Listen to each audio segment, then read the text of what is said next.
Hello guys, welcome back to our channel.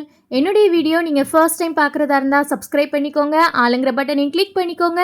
அப்போ தான் நான் போடுற வீடியோஸ் உங்களுக்கு நோட்டிஃபிகேஷனில் வரும். வீடியோ மிஸ் பண்ணாமல் பார்க்கலாம். இன்றைக்கி என்ன வீடியோ பார்க்க போகிறோம் அப்படின்னா, இந்த வாரத்துக்கான டே இன் மை லைஃப் தான். இது ஆக்சுவலாக சாட்டர்டே எடுத்த வீடியோ. இப்போது ஹஸ்பண்ட் ஒர்க் பண்ணியிருக்கிற கம்பெனியில் அவங்களுக்கு சாட்டர்டே தான் லீவ் கொடுக்குறாங்க. முன்னாடி சண்டே லீவ் கொடுத்துருந்தாங்க, இப்போ சாட்டர்டே. அதாவது அங்கே ஒர்க் பண்ணுற எல்லாருக்குமே வீக்லி 1 டே வந்து கண்டிப்பாக லீவ் உண்டு. ஒவ்வொருத்தருக்கும் ஒவ்வொரு நாள், சிலவங்களுக்கு வியாழக்கிழமை இருக்கும், சிலவங்களுக்கு செவ்வாய்க்கிழமை இருக்கும். இவ்வளோ நாள் ஹஸ்பண்ட்க்கு வந்து சண்டே தான் கொடுத்துட்டு இருந்தாங்க. இப்போ இந்த ஷிஃப்ட் வைஸ்லாம் போட ஆரம்பிச்சிட்டாங்க இல்லையா, அதனால் அப்படியே அவங்களுக்கு டேன் மாதிரி இப்போ சாட்டர்டே தான் லீவ் கொடுத்துருந்தாங்க. அதுவும் இல்லாமல் ட்ரிஷானுக்கும் பார்த்திங்கன்னா அன்னைக்கு ரொம்ப ஒரு சர்ப்ரைஸாக லீவு விட்டுட்டாங்க. இல்லைன்னா சாட்டர்டேனாலே அவனுக்கு ஒரு 2 மணி நேரமாவது ஸ்கூல் வச்சு தான் விடுவாங்க. அன்றைக்கி அவருக்கும் லீவு, அதுவும் இல்லாமல் ஹஸ்பண்டுக்கும் லீவாக ரொம்ப நல்லதாக போச்சு அப்படி சொல்லிட்டு நல்லா லேட்டாக அப்படியே ரிலாக்ஸாக தூங்கி எழுந்திரிச்சோம். கிட்டத்தட்ட 10:30க்கு என்னமோ தான் எழுந்திரிச்சிருப்போம்னு நினைக்கிறேன். எந்திக்கும் போதே எப்போவுமே பார்த்திங்கன்னா அப்படி பெட்ரூம் ஃபுல்லாக க்ளீன் பண்ணிடுவேன். என்னென்னா பெட்ஷீட் ஃபுல்லாக மடித்து வைக்கிறது, டவல் ஏதாவது காயப்பட வேண்டியிருந்தால் காயப்படுறது, இந்த மஸ்கிட்டோ பேட்டை அந்த பிளக் பாயிண்டில் மாட்டுறது, இந்த மாதிரி அதில் எல்லாமே நீட் பண்ணி கிளியர் பண்ணிட்டு தான் வெளியே வர்றது உண்டு. ஆல்ரெடி டீ வந்து ஸ்டவ்வில் வச்சுட்டு தான் நான் போயிருந்தேன். ஸோ அதனால் அதுவும் நல்லா கொதிச்சு ரெடி ஆகிடுச்சு. அப்படியே டீ போட்டு குடிச்சிடலான்னு பார்த்தாச்சு. லேட்டாக தான் தூங்கி எழுந்திரிச்சதுனால காலையில் பிரேக்ஃபாஸ்ட் வந்து ஸ்கிப் பண்ணிடலாம் அப்படின்னு நினச்சிட்டோம். ஏன்னா அதுக்கப்புறம் பிரேக்ஃபாஸ்ட் செஞ்சு சாப்பிட்டு மறுபடியும் அப்புறம் வயிறு பசிக்காது, மறுபடியும் லேட்டாக அப்புறம் லஞ்சு செய்வோம். அது சாப்பிட்றதுக்கு 4-5 மணி ஆயிரும். அதனால் வந்து காலையில் சாப்பாடு வேண்டாம், சாப்பிட வேண்டாம்னு நினச்சிட்டு இப்படி டீயும், இங்கே மகாராஷ்டிராவில் ரொம்ப ஒரு ஃபேமஸான ஃபுட்டு இந்த வடைப்பாவ் அப்படின்னு ஆல்ரெடி வீடியோவில் சொல்லியிருப்பேன். ஸோ அந்த வடைப்பாவ் வச்சு டீயை வச்சு சாப்பிட்டு முடிச்சிடலாம், டேரெக்டாக லஞ்ச் சாப்பிட்லாம் அப்படின்னு நினச்சாச்சு. எனக்கு வந்து அந்த பன்னோடு சேர்த்து வச்சு அந்த வடை மாதிரி இருக்கு இல்லையா, அதை சாப்பிட எனக்கு பிடிக்கவே பிடிக்காது. அது என்னமோ பன்னு கொஞ்சம் ரஃப்பாக இருந்த மாதிரி தான் இருக்கும். அதனால் நான் தனியாக அந்த வடை மட்டும் சாப்பிட்டுக்கிறது.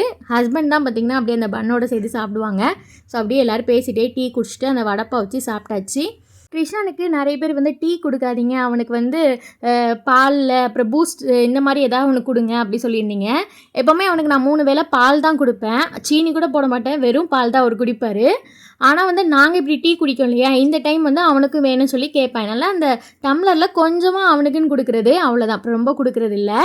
இப்போ வந்து ப்யூரிஃபையர் வந்து கொஞ்சம் தண்ணி வந்து கொஞ்சம் அழுக்காக வர மாதிரியே இருந்தது. அதனால் அவரை கூப்பிட்டு வந்து சர்வீஸ் பண்ணிடலாம் அப்படி சொல்லிட்டு வர சொல்லியிருந்தோமா. அதனால் அவரும் வந்திருந்தார். அதனால அவரும் அந்த வேலையெல்லாம் முடிச்சுட்டு இருந்தார். கிச்சனே அதுக்கப்புறம் பார்த்திங்கன்னா கொஞ்சம் டஸ்ட்டான மாதிரி ஆகிட்டு, ட்ரில்லாம் போட்டு வேறு ஒன்று மாட்டினார். அதனால் அது கொஞ்சம் டஸ்ட்டாக அந்த மாதிரி தான் இருந்தது. அவர் போனதுக்கப்புறம் பார்த்திங்கன்னா நான் முந்தின நாள்லேயே துணி துவைச்சி காய போட்டிருந்தேன், அதை எடுக்காமல் இருந்தது. அதனால் அதையும் போய் எடுத்துகிட்டு வந்து அப்படி மடித்து வச்சிடலான்னு பார்த்தாச்சு. ஃபுல்லாகவே இது மலைப்பகுதி தான் அப்படின்னு ஆல்ரெடி வீடியோவில் சொல்லியிருப்பேன் இல்லையா. நல்லா ரெய்னி சீசன்லாம் பார்த்திங்கன்னா நல்லா அப்படி க்ரீனிஷாக இருக்கும் அந்த மலையை பார்த்தாலே.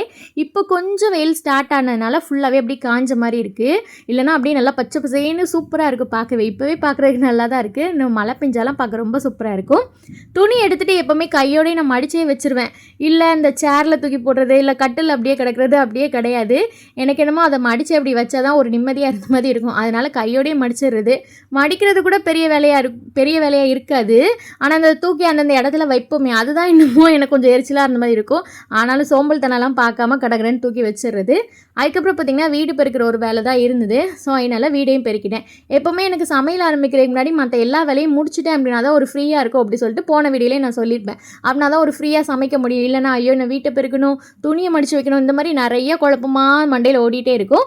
இதுனா நம்ம எல்லா வேலையும் முடிச்சுட்டு அப்புறம் கிச்சன் வந்தோம் அப்படின்னா கொஞ்சம் ரிலாக்ஸாக அந்த மாதிரி இருக்கும். சரி நம்ம எல்லா வேலையும் முடிச்சிட்டோம், இந்த சமையல் மட்டும் தான் அப்படின்னு. அந்த ப்யூரிஃபையர் மேலே கொஞ்சம் இந்த மாதிரி யூஸ் அண்ட் த்ரோ பாக்ஸ்லாம் வச்சுருந்தேன். ஸோ அதெல்லாம் எடுத்து அடுக்கி வச்சாச்சு. அப்புறம் இப்போ லஞ்ச் செய்ய எப்படியும் ஒரு 1.5 மணி நேரம் கிட்ட ஆயிடும். அதனால் அதுக்குள்ளேயும் ட்ரிஷான் கொஞ்சம் பசிக்கும் இல்லையா, அதனால் அவருக்கு இந்த ஆப்பிளும் வெள்ளரிக்காவும் சின்ன சின்ன பீஸாக கட் பண்ணி கொடுத்துட்டேன் அப்படின்னா அவன் கொஞ்சம் சாப்பிட்டுட்டு இருப்பான். அதுக்குள்ளே இங்கே நம்ம லஞ்ச் செய்ய முடிச்சிடலாம் அப்படின்னு நினச்சிருந்தேன். ஸோ அப்படியே இதெல்லாம் க்ளீன் பண்ணிவிட்டு நம்ம டீ குடித்த பாத்திரம்லாம் இருக்கு இல்லையா, அது கொஞ்சம் சிங்கில் கிடந்தது, அதையும் கையோட கழுவி வச்சுட்டு அதுக்கப்புறம் சமையல் செய்ய ஸ்டார்ட் பண்ணலாம் அப்படின்னு நினச்சிருந்தேன். ஏன்னா மட்டன் சிக்கன் தான் இன்றைக்கி வாங்கியிருக்கோம். மட்டன் பிரியாணியும் சிக்கன் ஃப்ரை பண்ணிடலாம் அப்படி தான் பிளானு. ஸோ மட்டன் சிக்கன் கழுவும் போது சிங்கில் உள்ள பாத்திரம் எல்லாம் கழுவி வச்சுட்டு எம்டியாக தான் நம்ம கழுவணும். இல்லைனா அதில் உள்ள கிருமிகள் கூட இந்த பாத்திரத்தில் போவோம் அப்படிலாம் சொல்லி நான் ஆல்ரெடி நிறைய ரீல்ஸு அதெல்லாம் பார்த்துருந்தேன்.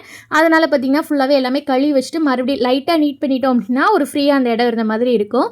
இப்போ தான் போய் சிக்கன் மட்டனை ஃப்ரிட்ஜிலேருந்து எடுத்து க்ளீன் பண்ணி எல்லாம் வைக்கலாம் அப்படி சொல்லி சமையல் செய்ய ஸ்டார்ட் பண்ணேன். நாங்கள் இருக்கிற பிளேஸில் எல்லா நாளுமே மட்டன், சிக்கன், மீன் எல்லாமே கிடைக்கும். ஏன்னா நல்ல ஒரு பெரிய மார்க்கெட் இருக்குது. மார்க்கெட்டுக்குள்ளேயே மீன், சிக்கன், மட்டன் எல்லாமே விற்பாங்க. அதனால் வந்து நம்மளுக்கு டேயில் என்ன டைம் போனாலும் நம்மளுக்கு சிக்கன், மட்டன் எல்லாமே கிடைக்கும். நைட்டு 9க்கு போனால் கூட நம்மளுக்கு கிடைக்கும். காலையிலேயே 9லேருந்து நைட்டு 9 வரை நம்மளுக்கு கிடைக்கும். ஸோ அதனால் சாட்டர்டே பார்த்திங்கன்னா நல்லாவே கிடச்சிது எங்களுக்கு. ஸோ ஃபஸ்ட்டு மட்டன் நல்லா க்ளீன் பண்ணிவிட்டு இது கூட பார்த்திங்கன்னா பெப்பர் பவுடர், கரம் மசாலா, உப்பு, மஞ்சள் தூள், அதுக்கப்புறம் மட்டன் மசாலா இவ்வளோ இது எல்லாமே சேர்த்து ஒன்றா போட்டுருந்தேன். அப்புறம் கொஞ்சமாக இஞ்சி பூண்டு பேஸ்ட்டு போட்டு கொஞ்சம் தண்ணி ஊற்றி குக்கரில் வேக விட்டுற வேண்டியதான். நான் வந்து ஒரு 6-7 விசில் மட்டனுக்கு வைப்பேன். ஃபஸ்ட்டு ஒரு 6-7 விசில் நல்லா ஃபுல் ஃப்ளேமில் வச்சு எடுத்துருங்க.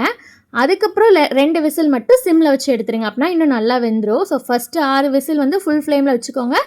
அடுத்த ஒரு 2 விசில் வந்து சிம்மில் வச்சுட்டு பண்ணுங்கள். அப்படின்னா வெந்துடும்.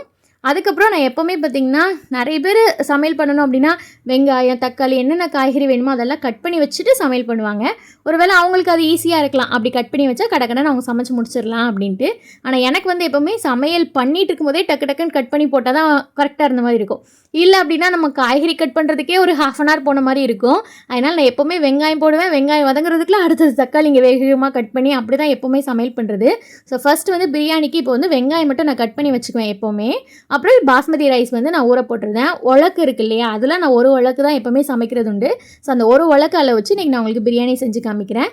ட்ரிஷானுக்கு வந்து கொஞ்சம் ஒயிட் ரைஸ் வச்சுருந்தேன். ஏன்னா பிரியாணி கொஞ்சம் காரமாக இருக்குன்னு அவ்வளோ சாப்பிட மாட்டான். ஒயிட் ரைஸ் கூட லைட்டாக பிரியாணியை மிக்ஸ் பண்ணி கொடுத்தோன்னா சாப்பிட்ருவான். அதனால் அவருக்குன்னு கொஞ்சம் வச்சாச்சு. ஸோ இப்போ வந்து குக்கரில் ஒரு பக்கம் மட்டன் வெந்துட்டுருக்கோம்.